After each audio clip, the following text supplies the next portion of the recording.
An evening of socializing among friends, a routine for 23-year-old Ashley Clarke and his acquaintances, turned deadly when he reportedly got involved in a violent altercation with an unnamed person at a popular nightclub in Belmopan.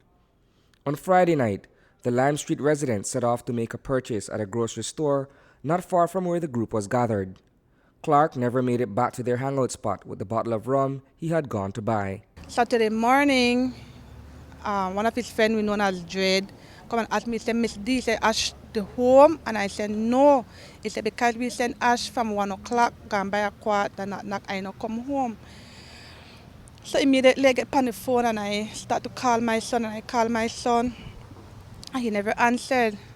But then I couldn't locate his friend Edmond, because Edmond and his are close, like they're like brothers. So I said, nothing wrong with Ash because he's there with Edmond. I called everybody who I could have called to see if they find Ash, nobody.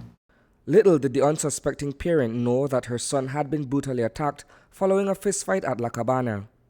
Upon paying for the bottle of liquor, Ashley is said to have asked another of his friends to accompany him to the establishment. Once there, things would take a turn for the worst. I called Edmond, I said, Edmond, I said, well, Ash, you did? Ash said, no, Miss D. Said, Ash not did that. Then I know something was wrong with Ash. So I called my husband and I said, go and check for Ash. Check both. Check the last person who he was with. Check the last person. They called him OV. Find OV. But they couldn't find OV, so they left my phone number with one of OV relatives. Before long, OV appeared to my work spot, Bukas, and I said, OV, where Ash? What happened to Ash? And then he said, Miss D said, I carry Ash and buy a quad, the knock, and Ash tell me he want go to Cabana. I said, I carry Ash, and when Ash punched somebody, and Ash went to Cabana, and Ash said, why OV start the cycle? He said, I just punch somebody in the mouth, and Ash run. And I said, where Ash run? He said, on the walkway. That was presumably here, a long concrete footpath which leads to a roundabout not far from Sweet Dreams Hotel. It is safe to say that Clarke was pursued by his attacker in the vicinity of the bed and breakfast.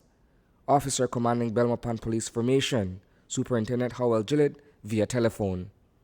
We believe a number of young people were socializing at a nearby nightclub, and during that period, some of the young persons, including the now deceased Mr. Clarke, might have got into a fight, and he ran away from the scene, and he was followed by a number of young men who we believe inflicted the wounds that caused his death.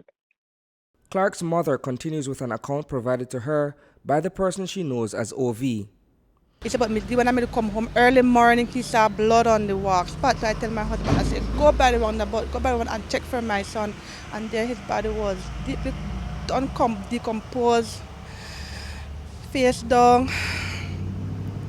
You know. When was this discovery made? It was Saturday afternoon, sometimes after 12. By then, Clarke's body had already begun to decompose, prompting an on-site post-mortem examination.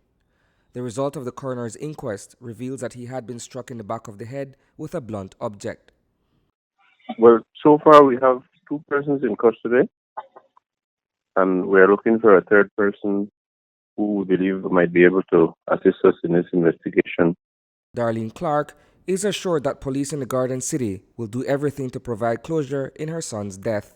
This morning I visited the police station, and all they are saying that they have leads, they have people in custody, and they have the footage from Cabana, but that's all I'm getting from them so far, that they won't give up. They will get to the bottom of it. Reporting for News 5, I am Isani Cayetano.